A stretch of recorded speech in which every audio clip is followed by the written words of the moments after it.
Praise the Lord. आप सभी लोगों को आज शुक्रवार के दिन में आराध्य यूट्यूब चैनल में आपको स्वागत है। आइए प्रियो, आज प्रभु को वचन को ध्यान करें। तो कल के संदेश में ये अपन सुने हैं कि मदन के बारे में अपन सुने हैं। तो देखिए, परमेश्वर पर इच्छा।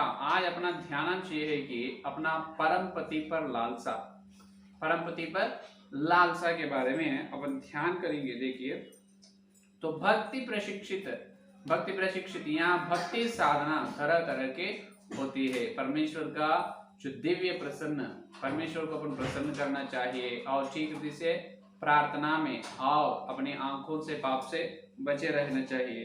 तो कल के संदेश में वही अपन सुने हैं। तो आज का ध्यानांश ये है कि परम पति पर लालसा। इससे पहले कल क्या सुने हैं? आत्मिक जीवन में पुनरुज्जीवन। आत्मिक जीवन में अपन पुनरुज्जीवन आनी चाहिए, क्योंकि आजकल यीशु के लिए, आजकल मसीह के लिए देखिए आगे बढ़ने नहीं, जो कूच कर चलनी चाहिए। क्योंकि जैसा पुराने नियम इस्राएल लोग ने रोक गए हैं, नहीं चल रहे, लेकिन आज नए नियम के इस्राएल लोग जो है कूच कर आगे चलनी चाहिए। आत्मिक जीवन में पुनरुज्जीवन पाना चाहिए। कल वहां तक ध्यान करें।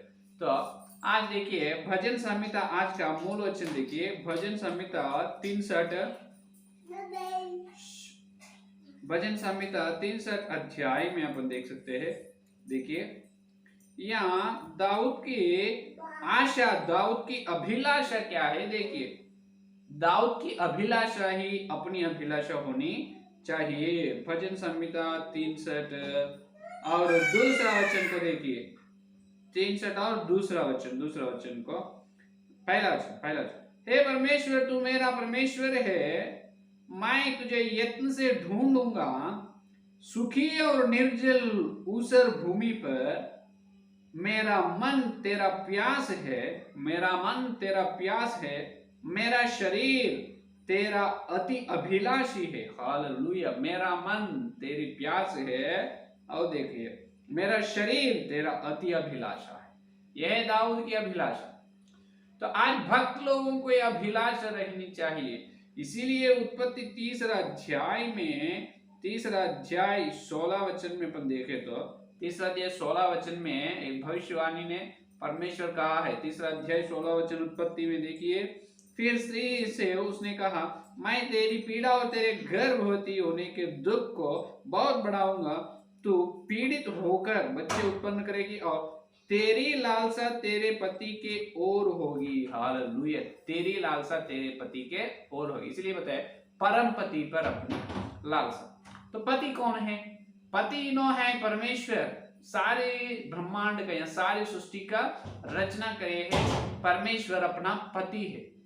तो यहाँ पर स्त्री कौन है? स्त्री से कह रहे हैं, तो तेरी पति पर तुझे लालसा होगी। यहाँ पर लालसा का मतलब हर लोग कहते हैं स्त्री के अंदर जो शरीर की इच्छा रहते हैं वो लैंगिक लालसा। यहाँ पर ये नहीं, यहाँ पर लालसा का मतलब शरीर की इच्छा नहीं, शरीर की इच्छा बिल्कुल नहीं।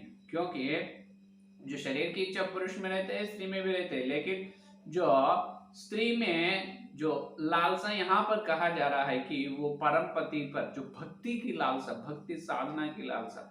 क्योंकि यहाँ पर स्त्री का मतलब कौन है? स्त्री का मतलब ये है कि भक्त समाज। कौन है? भक्त समाज है। स्त्री का मतलब भक्त जनों, भक्त समूह। जितने लोग विश्वासी लोग हैं, उद्धार पाए, बपतिस्मा लिए उद्धार में आए हैं, यीशु मसीह जितने लोगों के उद्धार करता है, तो सभी लोगों एक भक्त समाज है, एक स्त्री रूप में तुल्य किया गया है। अपने को मालूम है, क्योंकि यीशु मसीह कलीसिया का पति है।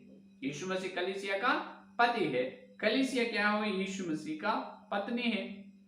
तो अपने पति कौन है? यीशु मसीह। परमेश्वर पर लालसा। यहाँ पर ये कह रही है, यहाँ पर लालसा का मतलब बहुत लोग ये बोलते हैं कि ये स्त्री को शरीर की इच्छा ज्यादा रहते हैं तो पुरुष पर लालसा होगी। वो नहीं, या लैंगिक लालसा की बात बिल्कुल नहीं। वो भविष्यवाणी के अंदर मार्मिक अर्थ ये है कि अपना भक्ति जीवन में अपना पति से अपन मिलना चाहिए, अपना पति पर अपने को अभिलाषा, प्यास रहनी चाहिए, उसके बारे में कह रहे हैं। तो हर एक विश्वास और पूरे ईसाई समाज पूरे मंडली और मंडली में एक एक विश्वास, सब जनों मिलके स्त्री है। अब मैं हूँ, मेरे पति यीशु मसीह है, और आप है सुन रहे और बहुत लोग है। हर एक व्यक्ति का पति यीशु मसीह है। व्यक्तिगत जीवन में या आध्यात्मिक जीवन में हर एक व्यक्ति का पति परमेश्वर ही है और कोई नहीं। अपना परमेश्वर अपने क्या होते हैं? पति होते हैं, पति होते हैं। तो इसीलिए वहां पर कह रहे हैं, क्या कह रहे हैं? अपन पति है, इसीलिए पति पर क्या रहनी चाहिए? अभिलाषा रहनी चाहिए, पति के लिए प्यास रहनी चाहिए, प्यास रहनी चाहिए। देखिए, क्योंकि यहाँ पर अपन देख सकते हैं यही भजन संहिता, देखिए भजन संहिता, इसीलिए यहाँ पर स्त्री कह रहे हैं तेरी पति पर लालसा होगी। इसका मतलब भक्त समाज को परमेश्वर पर अभिलाषा होगी। भजन संहिता 240, देखिए 42 अध्याय भजन संहिता, देखिए 42 अध्याय में कोरह के पुत्र कह रहे हैं, कोरह के पुत्र क्या कह रहे हैं? देखिए भजन संहिता में कोरह के पुत्र ये कह रहे हैं कि देखो पहला वचन देखिए, जब याकूब ने सुन के से मिस्र में अन्न है तब उसने अपने पुत्रों से कहा तुम एक दूसरे को मुंह को क्यों देख रहे हो? सॉरी मैं उत्पत्ति में पढ़ा हूं। भजन संहिता 42 और पहला वचन देखिए, जैसे हिरनी नदी के जल के लिए हाँफती है, जैसे हिरनी जो नदी के जल के लिए हाँफती है, वैसे ही हे परमेश्वर मैं तेरे लिए हाँफता हूं। इसका मतलब परमेश्वर पर प्यास है, प्यास लग रहा है कोरह के पुत्रों को। क्यों? इन्होंने परमेश्वर को देखने के लिए, परमेश्वर की योजना को पूरा करने के लिए, परमेश्वर से मिलना है, परमेश्वर से अद्भुत रीति से भक्ति साधना में, भक्ति जीवन में परमेश्वर के निकट चल रहा है। ये आशा, श्रेष्ठ इच्छा कोरह के पुत्रों में है। इसीलिए अपन मूल वचन में सुने हैं, क्या कहे है 63 भजन संहिता में, दाऊद भक्त का इच्छा भी यही है। पहले वचन में, मेरा मन तेरा प्यास है, मेरा शरीर तेरा अति अभिलाषी है।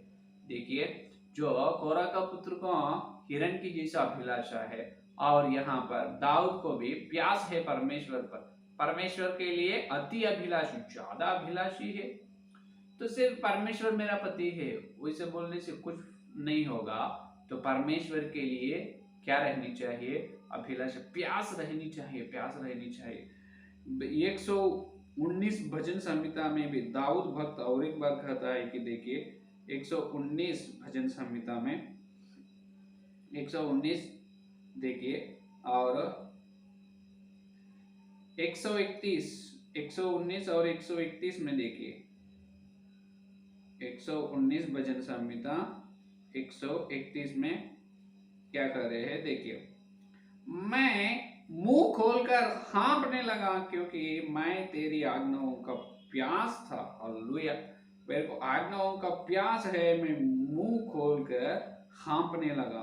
तो देखिए यहाँ पर भक्त लोगों को इतनी अभिलाषा, इसका मतलब क्या है? परम पति पर लालसा है, उसका पति है, मेरे पति से मिलना हो, मेरे पति के और मैं रहना चाहता हूँ, मेरे पति की इच्छा, मेरे पति से प्रेम और अच्छे संबंध से मैं रहना चाहता हूँ, अन्योन्य जीवन मैं जीना चाहता हूँ, जीवन निर्वाह गुजरना चाहता हूँ। इस प्रकार की पवित्र अभिलाषा भक्त लोगों पर है। आज ये अभिलाषा ईसाई समाज में बहुत लोगों को नहीं है। आप सोचते हो क्या बात है आप ऐसे कह रहे हैं? यह अभिलाषा नहीं है। आज विश्वास लोगों को ऐसी अभिलाषा है, हम परमेश्वर के निकट जाते हैं, अपन परमेश्वर से प्रार्थना करते हैं, जो अपनी विनती है वो सुनाते हैं और मांगते हैं। इसका मतलब जो है भौतिक आशीर्वाद, इसका मतलब स्वाभाविक शरीर के आशीर्वाद या आत्मिक जीवन के आशीर्वाद के लिए अपन परमेश्वर के पास चलते है या नहीं? ये तो सच है। अपन परमेश्वर के पास क्यों चलते हैं? तो परमेश्वर को आराधना करना है, और जो अपनी विनती है वो विनती उनको सुनाना है, अपना जो चित्त जो है, अपने मन की इच्छा जो है वो बताना है, तो परमेश्वर पूरा करेगा। तो आत्मिक अभिलाषा, आत्मिक आशीर्वाद के लिए नहीं, तो शरीर की अभिलाषा आशीर्वाद के लिए। तो सिर्फ आशीर्वाद के लिए अपन परमेश्वर के पास चलते हैं, नहीं तो नहीं चलते। लेकिन ये भक्त लोगों की आशा तो उनकी अभिलाषा या उनकी आशा आशीर्वाद के लिए नहीं। कौरव के पुत्र क्या कह रहे हैं? वो लोग ये कह रहे हैं कि हिरणी नदी के जल के लिए जैसा हाँफती है उस प्रकार हम हैं। और दाऊद ने कह रहा है मेरा मन तेरा प्यास से है और तेरा पर मेरे अभिलाषा अति अभिलाषा से है। तो देखिए उनकी अभिलाषा ऐसा है जो इब्राहिम और मूसा वो लोग कुछ परमेश्वर से मांगे नहीं। इब्राहिम और मूसा आशीर्वाद के लिए परमेश्वर के निकट नहीं गए हैं, परमेश्वर के लिए ही उनके पास गए। ध्यान से सुनो, अपन परमेश्वर के पास क्यों जाना चाहिए? आशीर्वाद के लिए तो नहीं, क्योंकि आज आशीर्वाद देते जो मांगते हैं, जो चंगाई के लिए, नहीं तो जो बीमारी ठीक होने के लिए, जो और आर्थिक आशीर्वाद के लिए, और जो और नाना प्रकार के आत्मिक आशीर्वाद वरदान के लिए मांगते हैं।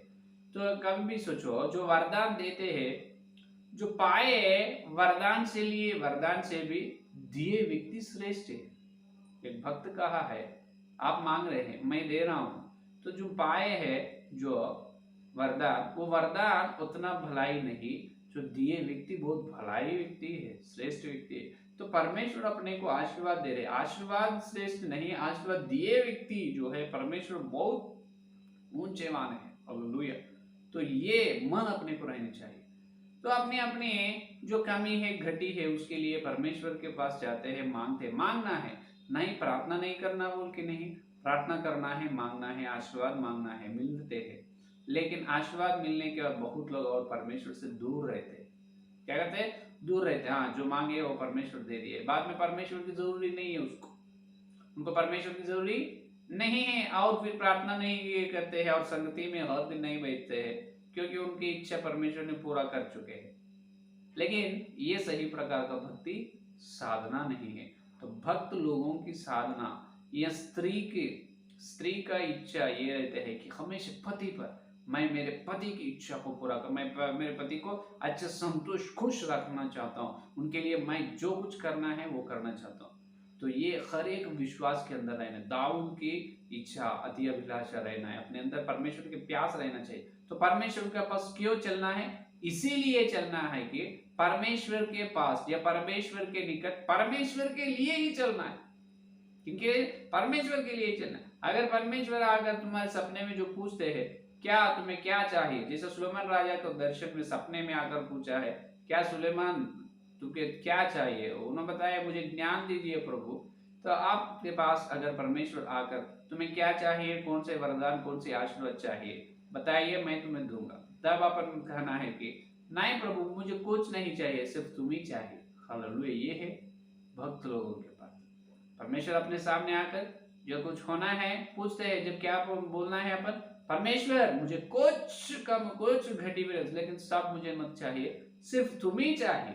परमेश्वर को परमेश्वर के लिए ही ढूंढना है। हालेलुया। ये है पति पर लालसा, अपना परम पति परमेश्वर है, उन पर लालसा की बात है। इसीलिए उत्पत्ति में कहा है पति पर लालसा होगी, स्त्री से कहा है। ये स्त्री, भक्त स्त्री को आज लालसा नहीं है पति पर, अपनी पति पर अपने को लालसा रहनी चाहिए। मैं मेरा यीशु को, मेरा परमेश्वर को देखना चाहता हूँ, उनकी इच्छा पूरा कर, उसको संतोष रखना चाहता हूँ, और उनसे प्रेम से और उनसे अच्छे मैं उनके जो अनुग्रह में उनसे मैं मिलना चाहता हूँ, यीशु मसीह से मैं जीवन निर्वाह करना चाहता हूँ। इस प्रकार की अभिलाषा रहना, यह है भक्त लोगों की। इसीलिए मूसा इब्राहिम जो भक्त लोग परमेश्वर से मिल गए हैं।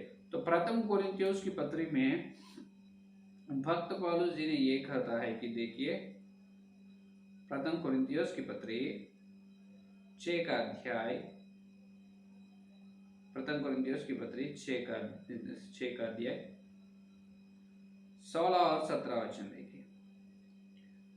6 का अध्याय 16 और 17 वचन को क्या कह रहे हैं देखो।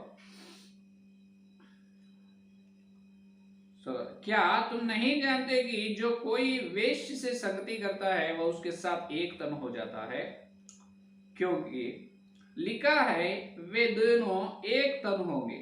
और जो प्रभु की संगति में रहता है वह उसके साथ एक आत्मा हो जाता है। हालेलुया। जो प्रभु की संगति में रहता है उन्होंने प्रभु से एक आत्मा। इसका मतलब जो स्त्री कलीसिया विश्वास स्त्री यीशु मसीह से एक होनी चाहिए। हालेलुया, ये है असली बात।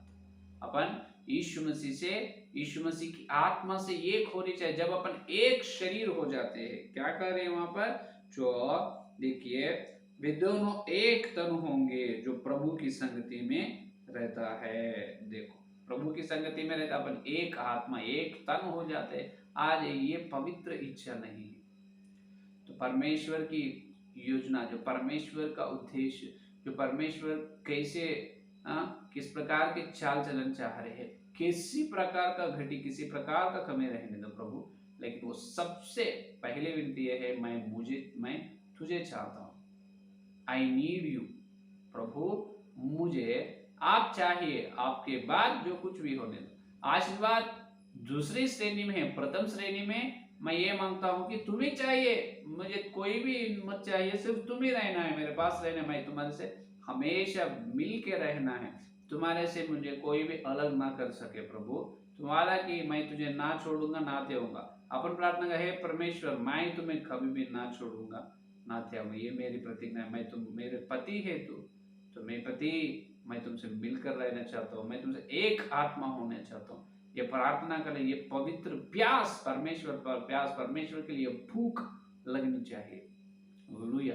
जैसा पवित्र अभिलाषा, पवित्र प्यास और भूख से रहते हैं, वो भूख को परमेश्वर प्यास बुझाता है, भूख मिटाता है।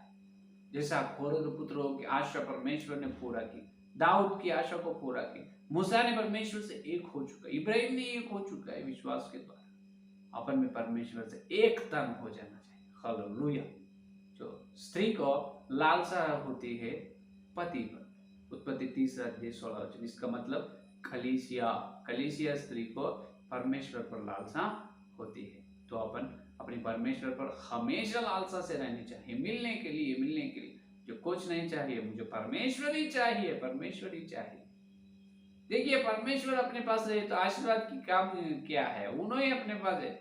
परमेश्वर अपना हो गए तो और कुछ घटी नहीं कमी नहीं, सिर्फ आशीर्वाद को मांगे, आशीर्वाद को देखना नहीं, वो दिए सो व्यक्ति, वो दिए सो सर्वशक्तिमान स्वामी को देखनी चाहिए। हालेलुया। तो ये है आज का संदेश। तो आज से लेकर यीशु का दूसरा आगमन तक अपन हर दिन अपना पति पर अधिक अति अभिलाषा, अति लालसा से रहेंगे, परमेश्वर से मिल जाएंगे, एक तन एक आत्मा हो जाएंगे, उस प्रकार के अंदर पवित्र आत्मा परमेश्वर सबको दे। आमीन। आइए संदेश में प्रार्थना करें। हालेलुया। स्तुति स्तुति स्तुति, धन्यवाद धन्यवाद धन्यवाद करते हैं यीशु मसीह। शुक्रवार दिन तुम्हारे पवित्र आत्मा के द्वारा तुम भेजे, तुम्हारे सत्य संदेश के लिए धन्यवाद करते प्रभु, वचन की सच्चाई के लिए धन्यवाद। हाँ प्रभु, दाऊद ने जैसा प्रार्थना की है, हे परमेश्वर मेरा मन तेरा प्यास से है, परमेश्वर उसी प्रकार मेरा मन तेरे पर अति अभिलाषा है। हाँ प्रभु, जो कोरह के पुत्र को भी हिरण की जैसा खाम थी, उस प्रकार की खाम से जो परमेश्वर हम तुम्हारे लिए, तुम्हारे पास इसीलिए आना चाहिए, तुम्हारे लिए, परमेश्वर को परमेश्वर के लिए ही ढूंढनी चाहिए। बहुत बहुत बड़ी मार्मिक बात है प्रभु को धन्यवाद। यीशु मसीह तो हमारा पति है, हम तुम्हारा पत्नी होने वाले हैं, हम स्त्री है और पुरुष है प्रभु, हम तुम्हारे ऊपर हर दिन अति अभिलाष है, अति लालसा से जीने की अनुग्रह दीजिए। इसका मतलब हम तुम्हारे से एक शरीर एक आत्मा होनी चाहिए। हे प्रभु, हर दिन मेरे स्वामी यीशु मसीह, हर दिन हर समय हम तुम्हारी संगति करने का अनुग्रह, हम तुमसे मिलकर जीवन निर्वाह करने का अनुग्रह दीजिए प्रभु। हे प्रभु, जितना श्रेष्ठ जो पवित्र आत्मा परमेश्वर, इस प्रकार के अति अभिलाषा, श्रेष्ठ जो प्यास, श्रेष्ठ परमेश्वर के लिए प्यास, परमेश्वर की भूख हमारे अंदर उत्पन्न करो, पैदा करो प्रभु। हमारा भूख मिटा और हमारा प्यास बुझाओ परमेश्वर। हम हर दिन तुम्हारे से संगति, तुम्हारे दूसरे आगमन तक ना छोड़कर रहने का अनुग्रह दीजिए, अनुग्रह दीजिए। हे प्रभु, जितने संदेश सुने और सुने, हर एक के अंदर उस संदेश को फल फलाइए प्रभु, और के लिए मिलते जो वचन की खैराई मिलने का अनुग्रह दीजिए। इस सारी प्रार्थना को यीशु मसीह के नाम से मांगते हैं, आमीन आमीन। परमेश्वर का प्रेम, मसीहा का अनुग्रह, पवित्र आत्मा की सहभागिता इस दिन से लेकर प्रभु आने तक सारे भक्त जनों को, विशेष रूप से जो स्वामी पर अति लालसा से है, उनको सर्वदा साथ रहेगा। आमीन आमीन। Praise the Lord. धन्यवाद। कल मिलेंगे।